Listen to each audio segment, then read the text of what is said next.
Good morning and welcome to Good Friday on Holy Week. Yeah. Wow.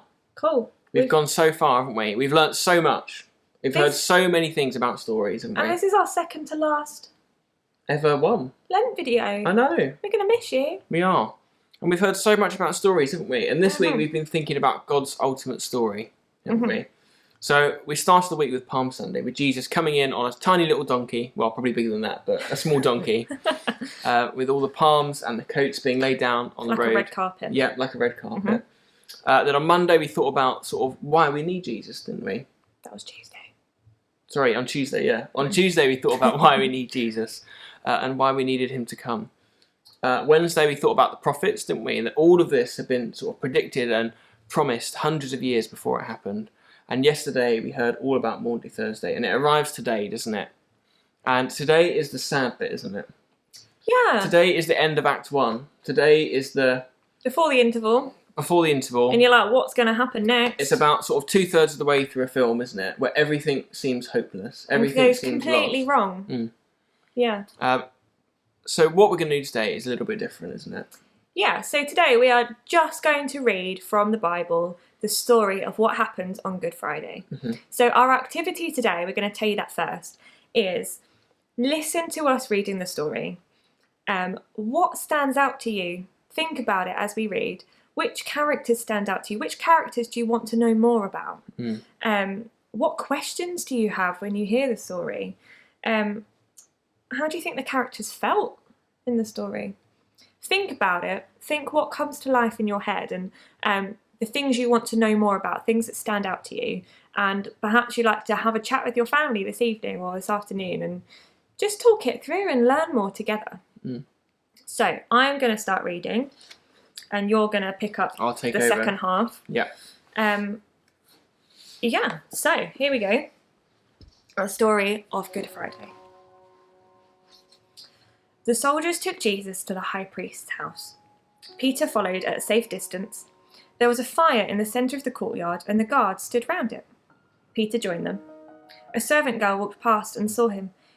"You were with Jesus of Nazareth," she said, and Peter denied it. He moved away, but she said to the others, "This is one of Jesus' followers."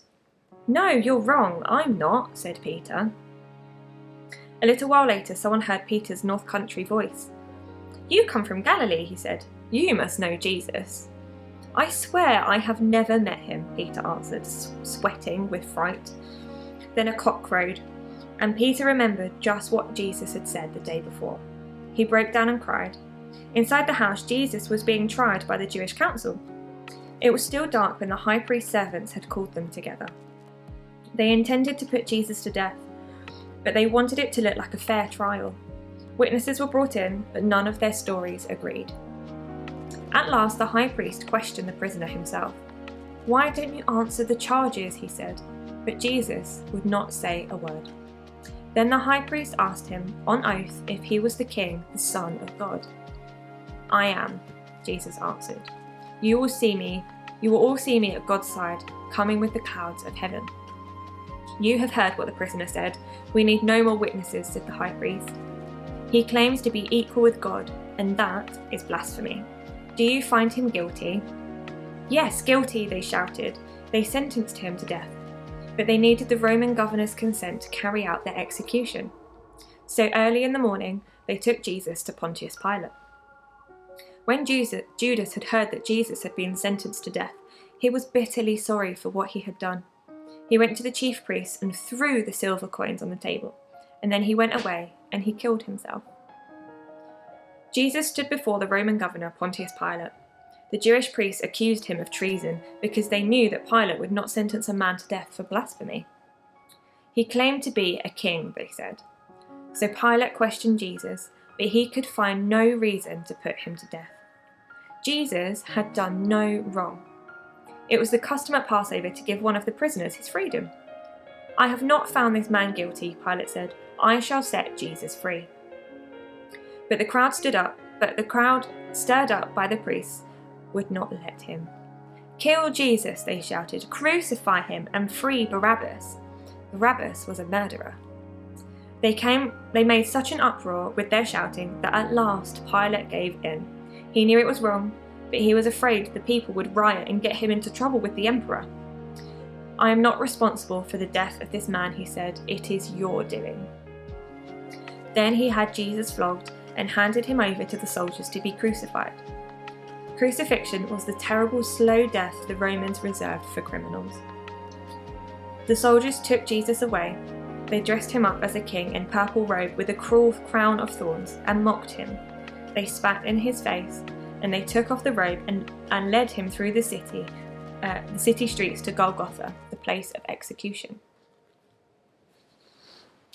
Jesus was weak from the flogging, but they still made him carry the heavy wooden beam of the cross till he stumbled and fell. Then they ordered one of the crowd, a man called Simon from Cyrene, to carry it for him. At Golgotha, outside the city walls, they nailed Jesus' hands and feet to the cross. There was a notice above Jesus' head: "This is Jesus, the King of the Jews." The hot sun beat down and Jesus hung there in great pain, yet he did not hate his executioners. "Forgive them, Father," he prayed. "They don't know what they are doing." "If you really are the Son of God," jeered the people standing by, "save yourself." 2 thieves were crucified with Jesus, one on either side. The first thief sneered at him, but the second thief said, "We deserve to die. But this man has done nothing wrong. Remember me, Jesus, when you come as King." Jesus answered him, saying, "Today you will be with me in paradise, I promise." Jesus' mother and some of her friends stood near. Jesus spoke to John. "Take my mother home," he said, "and look after her for me." At midday a shadow passed across the sun, and for 3 hours it was strangely dark. "Oh God, why have you left me?" Jesus whispered. Then he gave a great cry, "It is finished," and died. At that moment the curtain in the temple split from top to bottom, and the earth shook beneath the soldiers' feet. They had been tossing up for Jesus' clothes. Now they were terrified. "This man really was the Son of God," they said. To make sure that Jesus was dead, one of the soldiers thrust his sword into Jesus' side. Then they took his body down from the cross. A man called Joseph from Arimathea, a follower of Jesus, went to Pilate and asked if he could take down Jesus' body away for burial. Pilate agreed.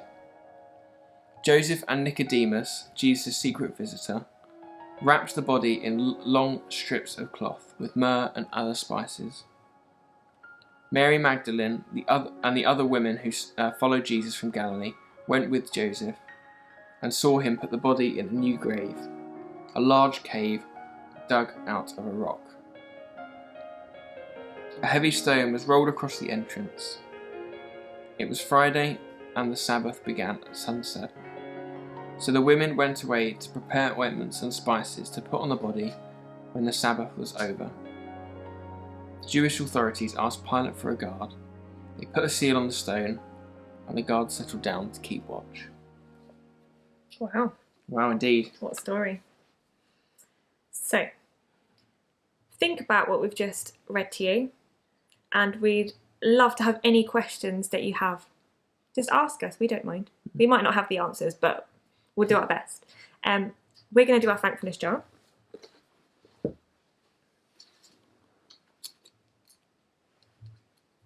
What we're thankful for. I'm thankful for Nicodemus. He had a really cool story, didn't he? Mm-hmm. We liked his story. We've talked about him a lot, haven't we, over the last couple of weeks? We have. You know what, I'm going to go back to the beginning again and just say I'm really thankful for stories in so many different ways. Because we have stories like fiction stories that we can just get entertainment from. And we have stories that we can learn from, like the ones Jesus told. And we have stories that hold like absolute truth, like the one we read today, that are just so important for us to know. Brilliant. So that's our thankfulness jar. Mm-hmm. Tomorrow, we're not going to be here tomorrow because it's Easter Saturday, and it was the Sabbath, wasn't it, when Jesus died? And so they wouldn't have done anything, and they'd all be grieving the death of Jesus. So kind of to make a point, I suppose, we're not going to be here tomorrow, and we just want you to reflect on the fact that we're not going to see you, because that's what it would have been like then.